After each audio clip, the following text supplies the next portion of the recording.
Yo, what up, what up? Yeah, I thought saying yo, what up was like a good way to start off a podcast. So I'm a go with that. Yo, what up? It's your girl. I think saying like it's your girl when you're a girl, when you're introducing yourself is also kind of cool. So, yo, what up, what up? It's your girl, Keena, Soft Bronx. And our podcast is finally here.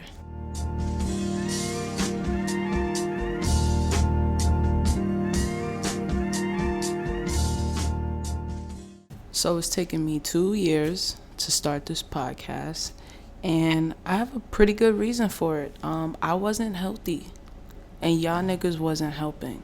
I would go on Instagram, say some dumb shit, and then y'all niggas would DM me, nigga, you said that, and I was like, yeah, and then I would keep doing that, and the nigga can't grow like that. So yeah, y'all niggas was making me unhealthy, and I had to chill. I had to be like, nah, that's not healthy. That's why Kanye is Kanye now, because that nigga was cool. We thought everything he was saying was right, but today it don't hit the same. It don't hit at all. And I wanted to be responsible and get healthy before I started this, because I understand how instant gratification works. It is poisonous and it can turn you into a monster. And there's a little baby monster in me, and she is fire. And she pulls up and she goes in, and niggas really like her, but I don't really fuck with her like that, cause she hurts me. So we're having a battle right now. I'm in therapy and all that, and I'm in talks with myself. So that's why there was a 2-year wait. So I just want to address the wait, and I just want to let you know that this is going to be a healthy podcast for me. It will be entertaining for you, but first and foremost, this podcast is going to be healthy for me. So I think it's only right to provide a little bit of background about myself. My name is Keena. That's short for Shakina. I'm from the Bronx, born and raised. I have a platform. I have a business. Let me stop calling that nigga a platform. I have a business, and it's called One of Ours. And I started that business page because I love black people and I want to see us win. And we can't win if we keep giving our money to our oppressors. So I started an Instagram page, and at first it was a private page. It was just for me to see. And what I would do is I would find black businesses, and I would make like a lookbook for myself, so that when I felt that I had excess funds to buy things, clothing or whatever I desired in the moment, I would check back with that Instagram page before shopping mainstream, and I would see if there was anything I liked, or if I could find a nice alternative to what was mainstream, and try to purchase it from there. So that's how One of Ours originally started. Then I was like, you know what? There might be somebody else who might appreciate having this option to look at this page before shopping mainstream, because they might feel the same way. So I made it public.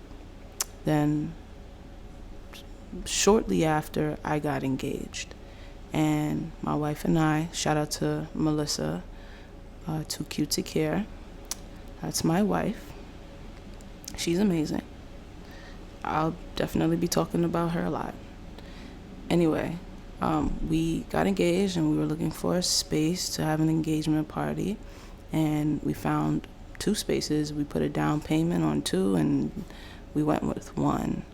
And we're like, all right, how do we make this money work for us, because we're not gonna get it back. And we have a great group of friends who are mostly creatives, and they don't work traditional jobs. They either work for themselves and work odd jobs to make ends meet. So I was like, all right, you know what? Let's get all our friends together in this room so they can make money so they could just get some money. We'll charge them a small fee to get our deposit back, and they'll just make some bread. We'll have a barbecue. We'll make a whole thing of it. And it turned out to be one of the most beautiful things I'd ever done. And it was just amazing. It was the first pop-up. It was in Brooklyn. It was full of people that looked like me, both consumers and on the business tail of it. And it was just really amazing to see that transaction. And I was like, yo, I gotta do this again and again and again and again. So since then, I think I've done like 7 or 8 between the Bronx and Brooklyn, and that's how one of ours has become what it is right now, where it's a platform to bring attention to Black-owned businesses, both online and offline. And a lot of beautiful things have come from it. And I'm really happy that I had the opportunity, or that the era in booking 2 venues led us here.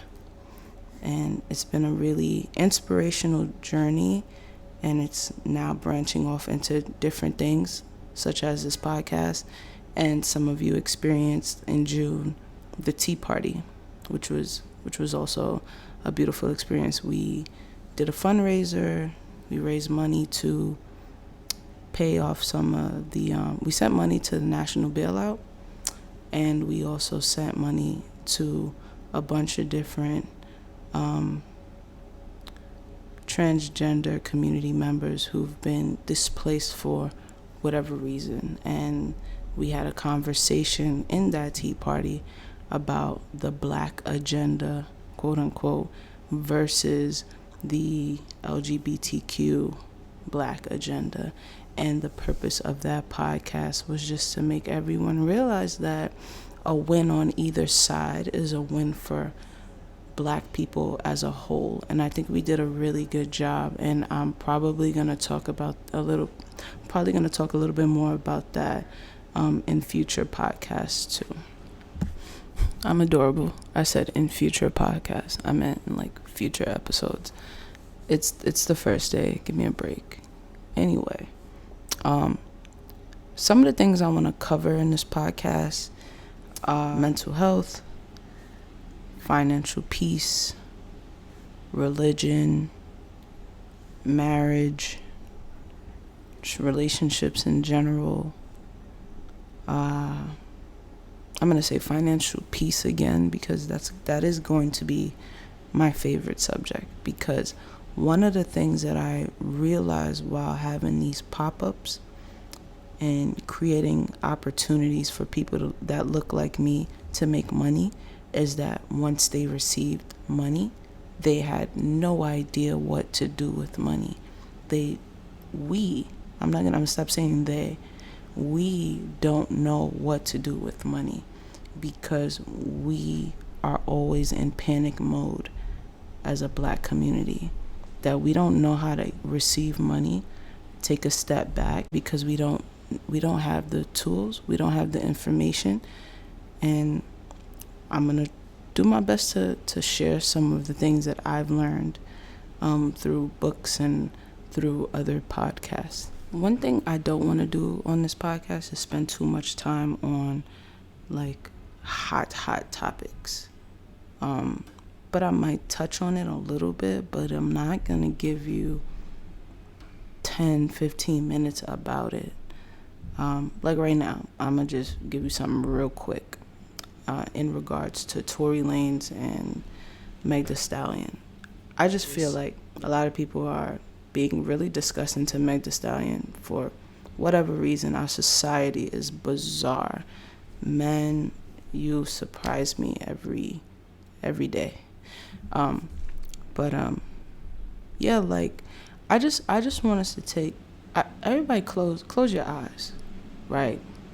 Everybody close your eyes, and let's just think about quarantine, early days of quarantine, and how Savage was already hot before quarantine started. the song Savage by Meg Thee Stallion.